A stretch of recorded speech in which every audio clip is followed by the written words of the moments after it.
Komisi 5 DPR RI mendesak pemerintah serius mengkaji analisis mengenai dampak lingkungan pembangunan kereta api cepat Jakarta-Bandung.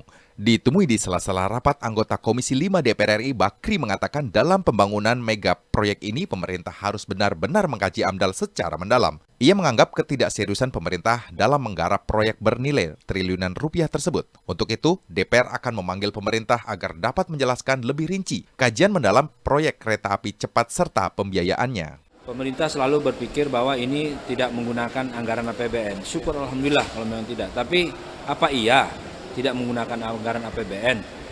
Karena ini tidak hanya relnya ataupun keretanya yang dibangun, tapi akses menuju ke stasiun-stasiun yang terkait dengan kereta cepat ini kan perlu dibangun.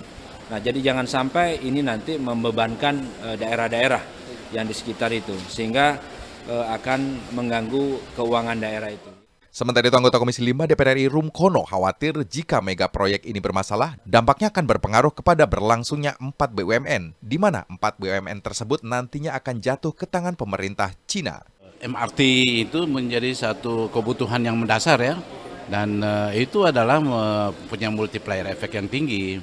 Ya, saya kira kita setuju saja ya masalah apa, tapi saya berharap pelaksanaan kereta cepat ini juga memperhatikan dampak-dampak lingkungan, terutama masalah gempa, masalah juga dampak-dampak sosial yang diakibatkan oleh pembangunan kereta cepat ini supaya bisa diatasi. Fitian 2 tahun terakhir ini, Heru Sutanto merasa was-was. Heru adalah warga komplek Tipar Silih Asih pada Larang, Bandung Barat, yang rumahnya rusak akibat proyek pembangunan terowongan kereta cepat Jakarta-Bandung. Ini yang sangat saya khawatirkan. Kalau itu bergeser, asbesnya juga bisa turun. Makanya di sini pakai gudang lagi. Jadi saya 2 ruangan yang sudah saya tidak pakai buat anak-anak tinggal, daripada anak saya beresiko mendingan tidur ngampar di depan. Rumah Heru yang berjarak sekitar 150 meter dari lokasi proyek terowongan mengalami keretakan yang cukup parah akibat pembangunan terowongan kereta cepat Jakarta-Bandung. Sebanyak 113 rumah di komplek perumahannya mengalami kerusakan serupa.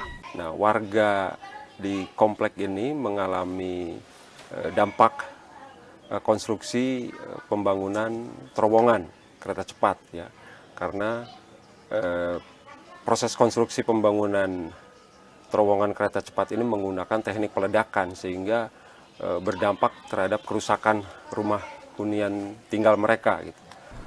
Upaya protes kepada pihak kereta cepat beberapa kali dilakukan warga, namun hingga kini belum mendapatkan respon yang mereka harapkan. Pihak Kereta Cepat Indonesia Cina, KCIC, tidak merespon permintaan wawancara tim VOA Jakarta untuk menanggapi hal ini. Proyek kereta cepat Jakarta-Bandung merupakan proyek kerjasama antara BUMN Indonesia dan Tiongkok yang kemudian membentuk konsorsium yakni PT KCIC. Proyek yang dimulai 2016 ini menghubungkan Jakarta-Bandung sepanjang 142 km dengan biaya awal sebesar 5,5 miliar dolar Amerika dengan 75% pembiayaan melalui pinjaman dari China Development Bank. 15% ditanggung konsorsium Indonesia dan sisanya konsorsium Tiongkok. Namun, biaya tersebut membengkak menjadi 6,07 miliar dolar. Bahkan sangat mungkin bertambah lagi hingga 7,9 miliar dolar, sehingga berpotensi membebani APBN. Pengamat transportasi menilai pemerintah kini berada dalam posisi yang serba salah.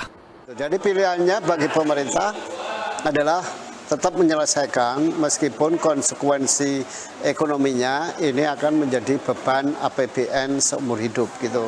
Karena kalau misalkan harus di stop sekarang berarti mungkin akan menjadi museum mangkrak seumur hidup juga dengan alokasi dana yang sudah lebih dari 80 triliun.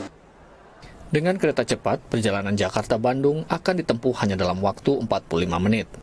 Hal ini yang ditunggu Ahmad Rasyad, warga Depok yang kerap bepergian antara Jakarta-Bandung setiap minggu untuk keperluan kerjanya.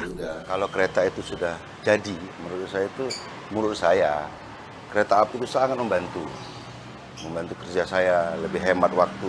Kedua, jujur Pak, saya lelah kalau bawa mobil, tapi hari ini ya biasa 4 jam barangkali bisa jadi 2 jam. Namun Ahmad Rasyad harus menunggu lagi untuk bisa menggunakan kereta cepat ini. Kereta cepat Jakarta-Bandung yang awalnya ditargetkan beroperasi pada 2019 kemungkinan mundur menjadi tahun 2023. Sementara Heru Sutanto dan tetangganya masih tetap was-was dengan kondisi rumah mereka yang terus bertambah parah. Dari Jakarta, Ahadian Utama, Indra Yoga, dan tim VOA.